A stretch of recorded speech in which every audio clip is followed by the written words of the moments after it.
Akkam jirtu hordoftoota chaanalii kanaa. Har'a muumee waa'ee yeroo rafan kurruufuu daa'immanii ilaalchisee barnoota gabaabaa isinii qabadhee jira. Hanga dhumaatti na hordofaa. Dhibeen kun daa'imman umuriin waggaa 2 hanga 8 ta'an biratti kan hedduminaan mul'atudha. Kun immoo sababa mataa isaa qaba.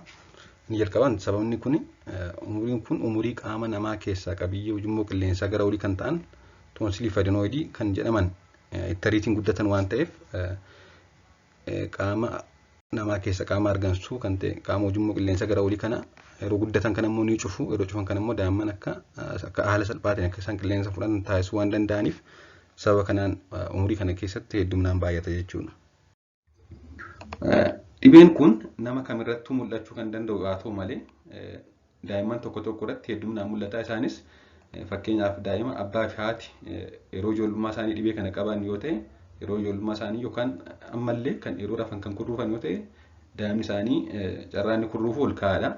Akkasumas daa'imni sun allerjii nyaataa yoo qabaate akkasumas allerjii funyaanii yoo qabate jechuunis allerjii kiraanaayitis kan jedhamu yoo qabate carraan yeroo rafu kurruufuu ol ka'aa jechuudha.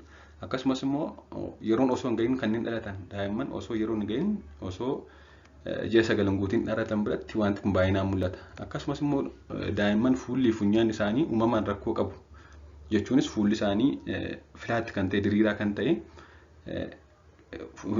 funyaan isaanii qaawwa gahaa ta'e kan hin qabne yoo ta'e uumamaan fuulli isaanii rakkoo qabate yookaan funyaan isaanii daa'imman akkasii yeroo rafan kurruufuu danda'u jechuudha. Akkasumas immoo daa'imman yeroo hedduu daa'imman ulfaatinni qaama isaanii ol ka'aa ta'e fufurdoo ta'an daa'imman humnaa ol fufurdoo ta'an biratti wanti kun baay'inaan mul'ata.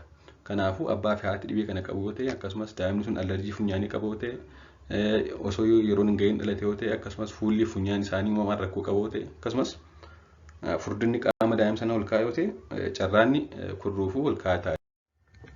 Egaa maatiin tokko daa'imni isaanii dhibee kana qabu yoo ta'e maal gochuu qabu jennee yoo ilaalle dhibee kana maatiin hedduun manumatti yaaluudhaan sirreessuu danda'u. Maal gochuu qabu yoo tokkoffaan daa'imman cinaachaan akka rafan taasisu.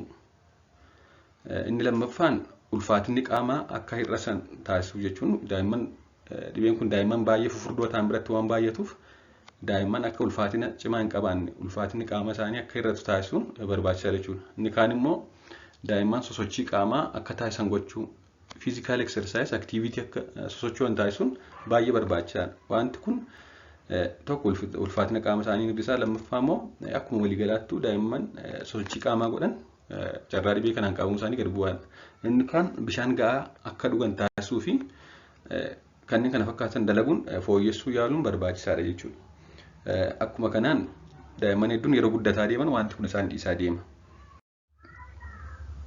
Daa'imman dhibee kana qaban wantoota armaan gadii qabaannaan ogeessa fayyaa daa'immanii mariisuun yaalchisuun barbaachisaadha jechuudha.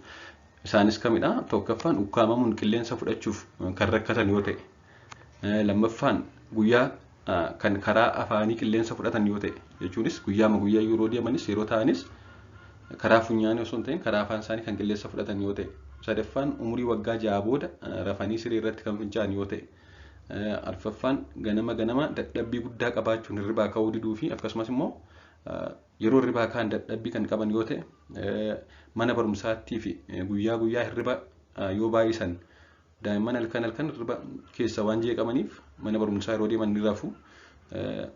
Guyyaa gaafa mana galanillee guyyaa rafuu baay'isu jechuudha daa'imman akkasii.